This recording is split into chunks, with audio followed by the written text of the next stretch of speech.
I never thought I'd be the kind of person to find themselves in this position. You always think infidelity happens in broken marriages. Screaming matches, constant fights, cold silences. But ours was quiet. Too quiet. And that silence slowly hollowed me out until I barely recognized the woman in the mirror. David and I had been married for 7 years. The first few were beautiful. There was laughter, adventure, little notes left on the fridge, spontaneous dinners, weekend getaways. But like many things in life, the magic dulled. It wasn't a dramatic collapse. It was subtle. He started working longer hours. I stopped waiting up. Conversations became logistics. What's for dinner? Did you pay the bills? I'm home late again. That was it. Day after day, the distance widened, and we became something more like roommates than lovers. Tried. I really did. Cooked his favorite meals. I lit candles, wore the perfume he used to compliment. But he was always distracted, glued to his laptop or nodding off on the couch. I told myself he was tired, stressed, under pressure. That it wasn't about me. But the ache in my chest said otherwise. Nights were the hardest. I'd lie awake while he snored softly beside me. His back always turned. I remember reaching out once, just to feel his warmth. He stirred and mumbled something incoherent, brushing my hand away in his sleep. I stared at the ceiling, wondering if this was it. If this quiet disconnection was the rest of our lives. That's when Liam started coming around more often. He and David had been best friends since college. Total opposites. Where David was logical, quiet, focused, Liam was charismatic, warm, always smiling.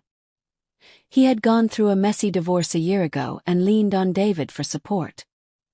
He'd stop by the house every couple of weeks, usually when David was at work or running late, which was often. First it was casual. He'd bring over a bottle of wine or some takeout and say, "I thought you could use the company." We'd sit in the kitchen or on the porch, talking about everything and nothing. Music, movies, his ex-wife, my job. Sometimes we'd just sit in silence, listening to the rain or the wind in the trees. It was peaceful. He had a way of making me feel seen. Not in a flirtatious or obvious way. It was subtler than that. He asked questions and waited for real answers. He laughed at my sarcasm, remembered my favorite wine, complimented my cooking without sounding rehearsed. It was the kind of attention I hadn't felt in years. And it terrified me. One evening we were sitting in the living room. A record was playing softly in the background, one of those old vinyls Liam insisted sounded better than digital. I was curled up on the couch, legs tucked under me, sipping red wine. He sat across from me, eyes focused, listening to me ramble about a book I'd just finished. "You light up when you talk about things you love," he said suddenly. I looked up, startled. "What?" "You just do. Your whole face changes." I laughed nervously. No one said that to me before. "Well," he shrugged with a small smile, "they should have." The air shifted slightly. It wasn't awkward, but it wasn't normal either. I felt something flutter in my chest, half guilt, half flattery. I looked away quickly, pretending to be interested in the wine glass I was holding. Then, as I passed him the bottle for a refill, our fingers brushed. Just a second too long. Just a bit too deliberately. I pulled my hand back, my cheeks flushing. "I should probably call it a night," he said, standing up. "Don't want to overstay my welcome." "You never do," I replied too quickly.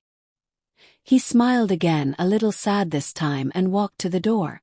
As I closed it behind him, I stood there for a moment, staring at the wood grain. My heart was beating faster than it should have. I pressed my forehead to the door, exhaling slowly. Nothing had happened. Not really. But it had felt like something. Something I wasn't ready to name. That night, David came home past midnight. I pretended to be asleep. When he slid into bed beside me, I kept my eyes closed, breathing slow and steady. He didn't touch me. He never did anymore.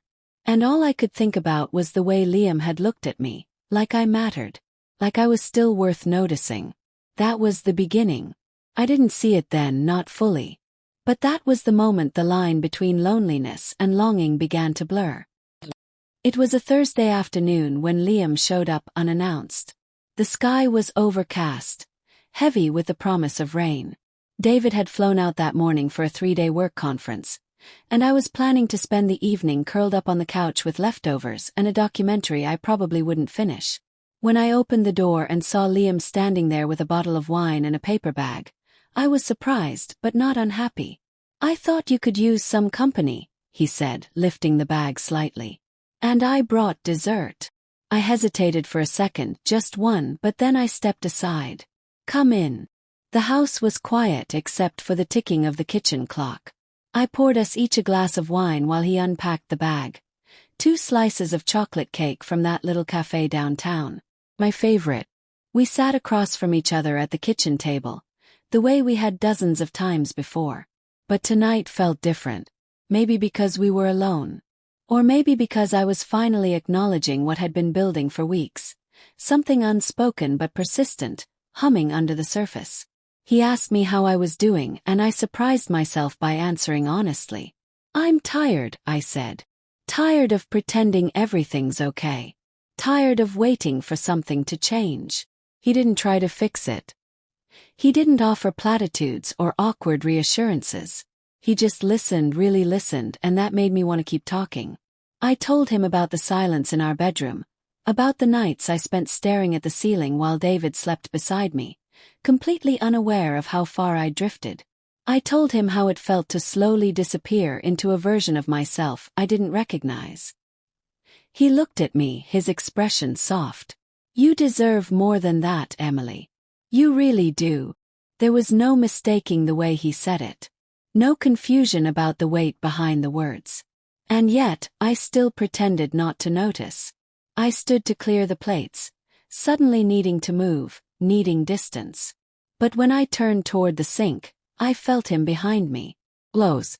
Not touching, not yet, but near enough that I could feel the warmth radiating off his skin. "I'm sorry," he said quietly. "I shouldn't have said that." I swallowed hard. "It's okay." "It's not," he replied. "But I meant it." I turned to face him, and for a moment we just stood there. The air between us felt heavy, charged. His eyes searched mine, and I could see the restraint there, the internal battle he was fighting, the same one I was. Then thunder cracked outside, loud and sudden. The lights flickered once, then went out, plunging the house into a dim, soft darkness. "Well," he said, exhaling, "guess I'm not driving home just yet." I laughed too loudly, trying to mask the tension. "Looks like it's just us and candlelight then." I lit a few candles and we moved to the living room. The storm outside was relentless, wind lashing against the windows, rain pelting the glass like fingertips tapping to be let in. Inside, it felt like the rest of the world had been put on pause. We sat side by side on the couch, close but not touching. The flickering light played shadows on the walls. The wine was half gone, and I could feel it warming my chest, lowering my guard. Liam turned toward me. "Emily."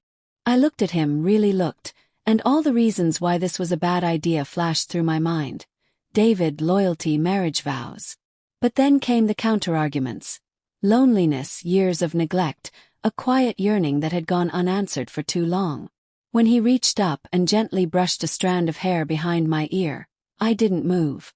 When his fingers lingered against my cheek, I closed my eyes. And when his lips found mine, slow and unsure, I didn't stop him. The kiss was hesitant at first, full of uncertainty. But it deepened quickly, as though we'd both been holding our breath for too long. My hands found his shoulders, then his neck. I felt the tension melt away, replaced by something hotter, more urgent. But even in the middle of it, part of me was screaming, "This isn't you. This isn't who you are." Still I didn't stop. Eventually I pulled away, breathless and shaken. "Liam, we can't." He looked at me, equally shaken. "I know. I'm sorry." We sat in silence after that, the kind that says everything words can't. Outside, the storm was beginning to ease, but inside, everything had just begun to unravel. And in that moment, I knew nothing would ever be the same. I didn't sleep much that night. After Liam left, the silence in the house felt heavier than it ever had before. I sat on the edge of the bed, still dressed, listening to the ticking of the clock and the last drops of rain against the windows. The room smelled faintly of wine and candle wax. I hadn't even blown them out when I walked him to the door. We didn't say much after the kiss, after everything. He whispered that he was sorry. I told him he didn't need to be. He looked at me like he wanted to say something else, but didn't. Instead, he just kissed my forehead gently like we were something fragile. And then he left without another word. The moment the door clicked shut behind him, guilt settled over me like a second skin. It wasn't loud or panicked. It was quiet, cold, steady. I sat in the dark, alone with the weight of what I had done.